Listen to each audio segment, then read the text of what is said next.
Hello friends, welcome to my YouTube channel the web education.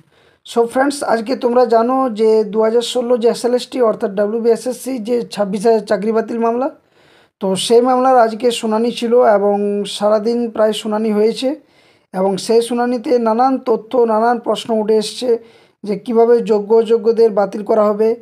তো এক্ষেত্রে কিন্তু কিছু একটা জাজমেন্টের পরিবর্তন ঘটেছে এবং সেই জাজমেন্টের কী পরিবর্তন ঘটলো, আজকে কি শুনানি হলো, সে সম্পূর্ণ তথ্যগুলো তোমাদের সামনে আমি শেয়ার করব।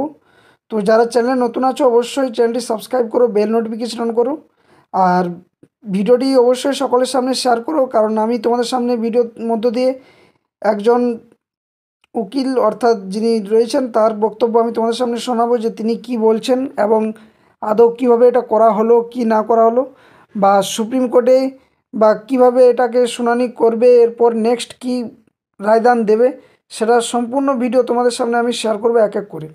তো অবশ্যই ভিডিওটি শেষ পর্যন্ত দেখো, কেউ স্কিপ না করে। এখানে নানান প্রশ্ন আছে, যে প্রশ্নের উত্তরগুলো তোমরা এখানে ভিডিওর মধ্য দিয়ে পেয়ে যাবে, যে আজকে শুনানি কী হলো এবং পরবর্তীতে কিভাবে যোগ্যরা বেঁচে যাবে বা যোগ্যদের পাশে কিভাবে এসএসসি খোদ দাঁড়াচ্ছে সেটাও তোমরা বুঝতে পারবে এবং কিভাবে অযোগ্যদের চাকরি যাবে। সত্যের যে জয় হবে সেটা নিশ্চিত তোমরা আজকে প্রমাণ পেয়ে যাবে যে সত্যের জয় অবশ্যই আছে এবং অবশ্যই যারা যোগ্য তাদের কিন্তু চাকরি থাকবে, এটা নিশ্চিতভাবে মনে রাখো। কোনো যোগ্য কিন্তু আর বাদ যাবে না, এটা একদম শিওরিটিভাবে বলা যায় বা যেতে পারে। কারণ সুপ্রিম কোর্টে আজকে যে আলোচনা হলো বা যে রায়দান একটা আসতে চলেছে এরপর, সেখানে কিন্তু অযোগ্যদের চাকরি সম্পূর্ণভাবে বাতিল হতে পারে এবং যেখানে এসএসসিও কিন্তু একটা মুখ পড়ার পরিস্থিতি কিন্তু তৈরি হবে। আর এই 26,000 চাকরি বাতিল মামলা সম্পূর্ণ হতে গেলেই কিন্তু তারপর নতুন করে যে এসএলএসটি, সে এসএলএসটি হওয়ারও কিন্তু একটা সম্ভাবনা প্রচুর রয়েছে, কারণ ভ্যাকেন্সি অনেক খালি রয়েছে বিভিন্ন বিদ্যালয়গুলোতে, যেগুলো হয়তো তোমরা আমার থেকে হয়তো অনেক বেশি জানো, কারণ যারা এসএলএসটি এক্সপিরিয়েন্স তারা অবশ্যই জানবে যে কিভাবে দিনের পর দিন রাজ্যের যে শিক্ষার অবস্থা, সেখানে এসএলএসটি নিয়োগ প্রক্রিয়া এখনও পর্যন্ত নতুন করে কোনো হয়নি, যার পরিপ্রেক্ষিতে কিন্তু শূন্যপদ প্রচুর রয়েছে বিদ্যালয়গুলোতে এবং যেগুলোতে বিদ্যালয়গুলোতে শূন্যপদ রয়েছে সেখানে কিন্তু শিক্ষার্থীর সংখ্যাটাও যথেষ্ট, অনুপাত যে থাকা দরকার রেশিওটা সেটাও কিন্তু বর্তমান পরিস্থিতিতে বিশেষ করে হাই স্কুল প্রাইমারি স্কুল এই দুটো ক্ষেত্রে কিন্তু ঠিক মেনটেন করে হচ্ছে না রাজ্য সরকারের পক্ষ থেকে। তো এখানে শূন্যপদ আশা করা যায়। তো যদি এসএসসি কেস যে মামলা সেটা যদি তাড়াতাড়ি যে রায়দানটা আসবে এরপরে, অবশ্যই বলা যায় যে রায়দান একটা আসবেই নিশ্চিতভাবে এবং খুব দ্রুততার সাথে আসবে। তো এই রায়দান যদি এসে যায় তারপরে কিন্তু অবশ্যই নতুন করে এসএলএসটি নেওয়ার একটা সম্ভাবনা প্রবল রয়েছে। আর এই প্রবল সম্ভাবনাটাকে বাস্তবায়িত করার জন্য অবশ্যই বলবো এসএলএসটি যারা ক্যান্ডিডেট রয়েছে অবশ্যই তোমরাও কিন্তু এরপর রাজপথে নামো, কারণ অনেক দিন হলো এরভাবে কিন্তু এই যে যোগ্য অযোগ্যের যে খেলা সেটা কিন্তু এরপর শেষ হচ্ছে।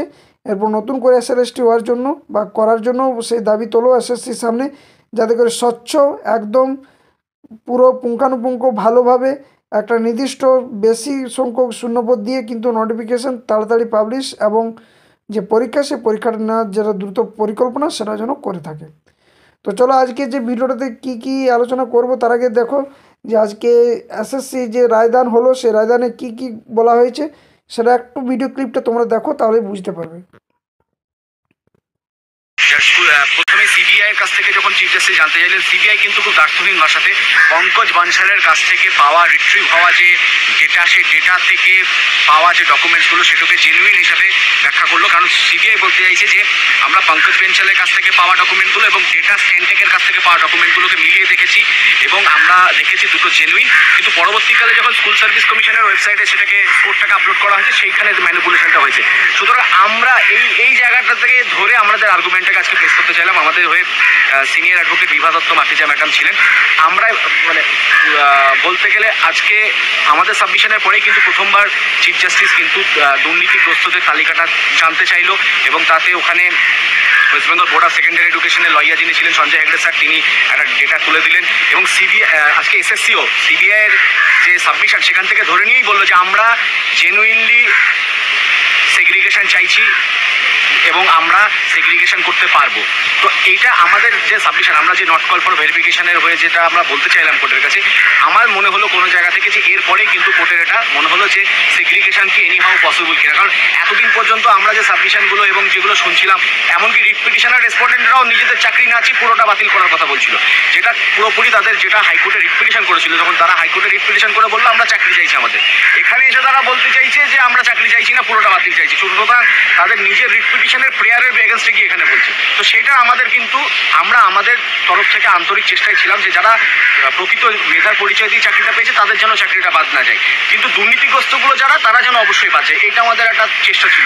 তো সেই চেষ্টাতে আমরা চেয়েছিলাম যে কোর্টকে সেই জায়গাটাতে কোর্টকে ইমপ্রেস করার চেষ্টা যে সেগ্রিগেশন সম্ভব, এবং আমাদের সাবমিশন পরে কিন্তু কোর্ট ডেটা চেয়েছে যে কতটা দুর্নীতিগ্রস্ত আছে না আছে সমস্তটা, এবং সেই ডেটা দেওয়া হয়েছে।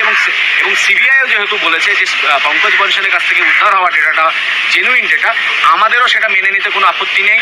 এবং সিবিআই, এবং আমি আগেও বলেছিলাম যে সিবিআই হচ্ছে ইনভেস্টিগেটিং এজেন্সি, রিট পিটিশনারটা ইনভেস্টিগেটিং এজেন্সি নয়, আমরাও ইনভেস্টিগেটিং এজেন্সি নয়, কেউ নয়। তো সিবিআই যে ডেটা দেবে তার মানতে মাথাটা কোথায় আছে? এখন দেখা যাচ্ছে সিবিআই ডেটার সঙ্গে রিট পিটিশনার বলছে না, এর সঙ্গে আরও অ্যাড হবে, আরও অ্যাড হবে, আরও অ্যাড হবে। তুমি তদন্ত করোনি, আমি তদন্ত করিনি, তদন্ত করেছে সিবিআই। সিবিআই যখন বলছে যে এটা হচ্ছে দুর্নীতিগ্রস্তদের তালিকা, এবং এসএসসি যখন বলছে যে সিবিআইয়ের সঙ্গে আমরা বসে দেখে নেবো যে কোন দুর্নীতিগ্রস্ত কত, তাদেরকে শুধু বাদ দেওয়া সম্ভব, তাহলে সেখানে বাদ দিতে আপত্তিটা কোথায়? কেন সবারই চাকরিটা বাদ যাবে? তো এই প্রশ্নটাই আমাদের তরফে তোলা হয়েছিল। আমরা একটা প্রস্তাবও ম্যাম আমাদের তরফে জমা দিলেন যে কি করে পরের পার্টটা, যেখানটাতে ডকুমেন্টস ভেরিফিকেশনটা পুনরায় করা সম্ভব, সেটা কোর্ট জমা নিয়েছে। আমরা একটা নোট বানিয়েছিলাম, একটা এসওপিও দিয়েছিলাম আমরা। তো এইটা আমার মতে মনে হয়েছে যে এরপরে কিন্তু কিছুটা হলেও চিফ জাস্টিস যেন ভাবলেন যে হ্যাঁ কোনোভাবে সেগ্রিগেশন পসিবল কিনা। এটা একটা টু সাম এক্সটেন্ট একটা গেম চেঞ্জারের কাজ করেছে আমাদের সাবমিশনটা। কারণ আমি একটা জিনিস খুব পরিষ্কার করে বলতে চাই, আমাদের মক্কেলরাও খুব পজিটিভ ওয়েতে আমাদেরকে বরাবরই বিভিন্ন মিটিংয়ে বলেছে যে স্যার যারা সত্যি করে মেধার পরিচয় দিয়ে চাকরি পেয়েছে তাদের জন্য চাকরি বাতিল না হয়। তো সেই ক্ষেত্রে যদি সেটা যদি আমাদের চাহিদা হয়, তাহলে যেন যখন বলার সুযোগ এসে তখন যেন আমরা সেটা বলতে পারি।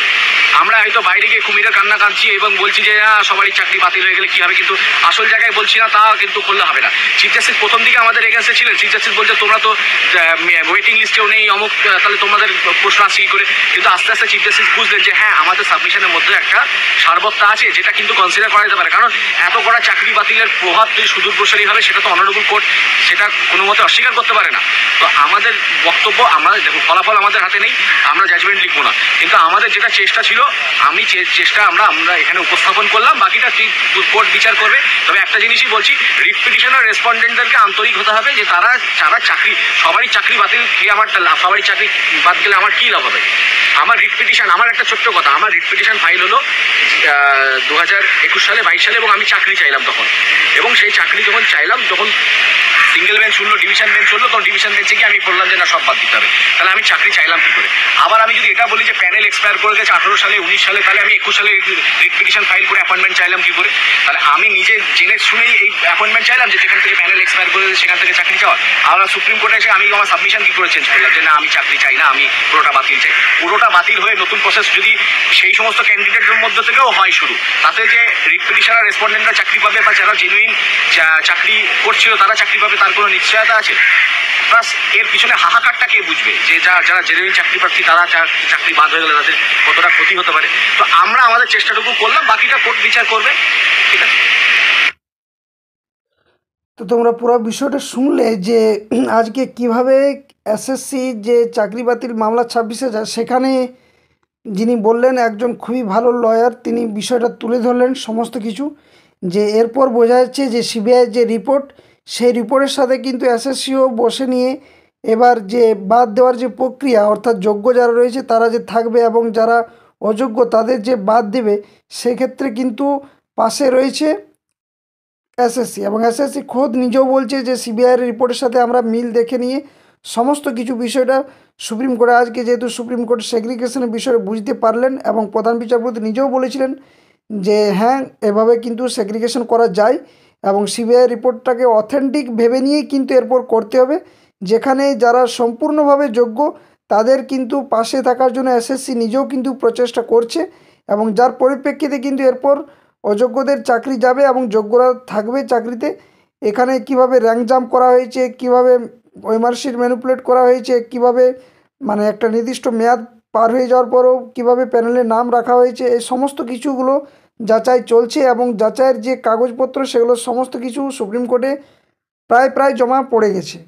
তো এখান থেকে একটা বিষয় আমি তোমাদের সামনে পুরো ক্লিয়ার করছি যে যোগ্যদের চাকরি একদম নিশ্চিতভাবে তোমরা শিওর থাকো যে যোগ্যদের চাকরি কিন্তু কোনোভাবেই যাবে না, এটা একদম নিশ্চিত। যারা অযোগ্য তাদের অবশ্যই চাকরি যাবে এবং তার পরিপ্রেক্ষিতে কী ফলস্বরূপ দেখা দেবে, অযোগ্যদের কি করা হবে, বেতন ফেরত বা কি কত সুদের উপর ভিত্তি করে যে বেতন ফেরত দেওয়া হবে, যেটা তোমরা জানো যে একজনকে এভাবে বেতন ফেরত দিতে বলা হয়েছিল। তিনিও কিন্তু এটা কোর্টে কিন্তু অ্যাপিল করেছিলেন যে এখনও পর্যন্ত যে এসএসসি মামলা সেটা সম্পূর্ণ পুরোপুরি হয়নি, তাহলে আমার পুরো যে টাকার যেটা নেওয়া হয়েছিল সেটা ফেরত দেওয়ার কথাও তিনি পিটিশন হিসাবে জমা করেছিলেন বা অ্যাপিল করেছিলেন। তো এটার বিষয়টা আজকে তোমরা ক্লিয়ার বুঝতে পারলে যে এরপর কিন্তু এটার মামলা শেষ হতে চলেছে। এবং যে বিষয়টা সেটা হচ্ছে অনেকের প্রশ্ন যে এটা কোন পর্যায়ে রয়েছে। দেখো এটা তোমাদের বলে রাখি যে এই বিষয়টা কিন্তু এখন বর্তমানে দেখো আজকে যেটা রয়েছে সেটা 34 নম্বর দেখো লিস্টেডে যেটা রয়েছে সেটা হচ্ছে the states of West Bengal versus Baishakhi Bhattacharya, যেখানে হেড অ্যান্ড রিজার্ভ বলে যে কোর্ট নম্বর 1 দেখো আজকে শুনানি ছিল honourable chief justice and honourable mister justice Sanjay কুমারের ডিভিশন বেঞ্চে। এবং আজকের রায়দানটা কিন্তু অফার করে হেড অ্যান্ড রিজার্ভড করে রাখা হয়েছে, হেড অ্যান্ড রিজার্ভ করে, অর্থাৎ এরপর রিজার্ভ পরিপ্রেক্ষিতে এই জন্যই রাখা হয়েছে যে এরপর যেদিন শুনানিটা হবে বা যে রায়দানটা আসবে সেখানে কিন্তু সম্পূর্ণভাবে একটা ফাইনাল রায়দান একদম বলা চলে।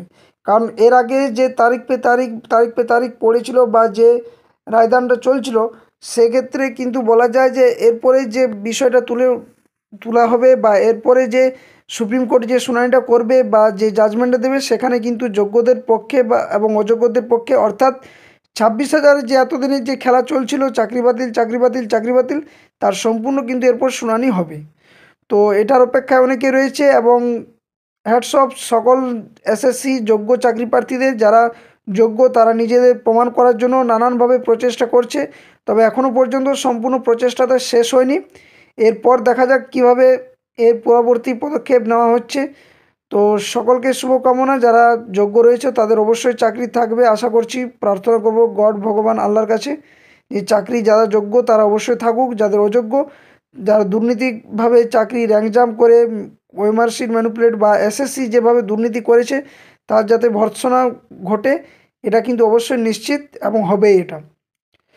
দেখো আজকে আরেকটা বিষয় এখানেও আমি বলে দিচ্ছি যে 26,000 যে চাকরি বাতিল নিয়ে হাইকোর্টের রায়কে সমর্থন করছি, সুপ্রিম কোর্ট জানিয়ে দিল সিবিআইকে।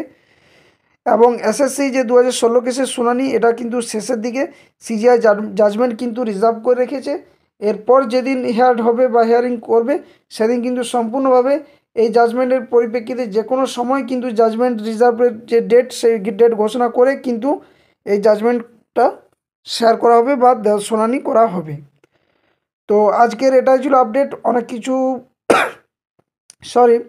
বলার থাকলেও যেটা মূল বিষয় সেটা হচ্ছে যোগ্যদের চাকরি থাকছে নিশ্চিত। এরপর কিন্তু যারা নতুনভাবে এসএসসি বা এসএলএসটি প্রিপারেশন নিচ্ছ তারা অবশ্যই কিন্তু যদি এই 26-এর চাকরি বাতিল মামলা আশা করছি খুব দ্রুত যদি শেষ হয়ে যায় তারপর কিন্তু নতুন করে এসএসসি বা এসএলএসটি হওয়ার সম্ভাবনাটা প্রচুর রয়েছে, কারণ শূন্যপদ প্রচুর ফাঁকা। এবং এই ওবিসি কেস মামলার জন্য যেভাবে প্রাইমারি আটকে রয়েছে ঠিক একইভাবে এসএসসি যে এতদিনের যে গড়িমসি বা এসএসসি যে নিয়োগ প্রক্রিয়া হয়নি সেটাও কিন্তু এরপর হতে পারে। আর সাথে সাথে ওবিসি কেস মামলা জানো তোমরা যে এরপর 18 তারিখে একটা খুবই বড় মামলা, যেটা 26-এর চাকরি বাতিলের থেকেও কিছু কম নয়।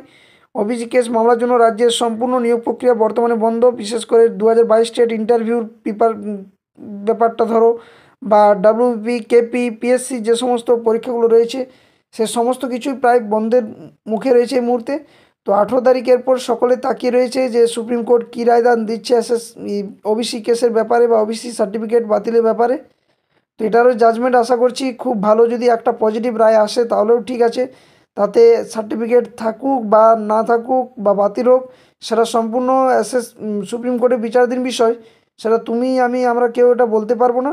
তবে এটা শিওর নিশ্চিত যে রায় যে আসুক, একটা যদি শুনানি রায় যদি সঠিকভাবে আসে তাহলে কিন্তু তারপর যে নিয়োগ প্রক্রিয়াগুলো বন্ধ রয়েছে সেগুলো কিন্তু এক এক করে হবে। আর সামনে যেহেতু ভোট রয়েছে সেক্ষেত্রে বিভিন্ন যে 2022 স্টেটের যে ইন্টারভিউর জন্য কালকে তোমরা জানো যে 2022 স্টেট চাকরি প্রার্থীরা বেকার মেলায় যোগদান করছে, সেখানেও কিন্তু বলবো সকলকে যোগদান করতে। এবং এরপর কিন্তু যে নিয়োগগুলো বাকি রয়েছে সেগুলো কিন্তু এক এক করে হবে যদি ওবিসি সার্টিফিকেট বাতিল মামলার শুনানি 18 তারিখে সম্পূর্ণরূপে হয়ে যায়। তো সেদিকেও আমরা সকলেই তাকিয়ে থাকবো। তো আজকের ভিডিওর এটাই আপডেট। যদি ভিডিওটি ভালো লাগে, যারা শেষ পর্যন্ত দেখলে অবশ্যই ভিডিওটি লাইক করো, বন্ধুদের সাথে শেয়ার করো, আর যারা চ্যানেলে নতুন আছো অবশ্যই চ্যানেলটি সাবস্ক্রাইব করে বেল নোটিফিকেশন অন করো। ধন্যবাদ। জয় হিন্দ।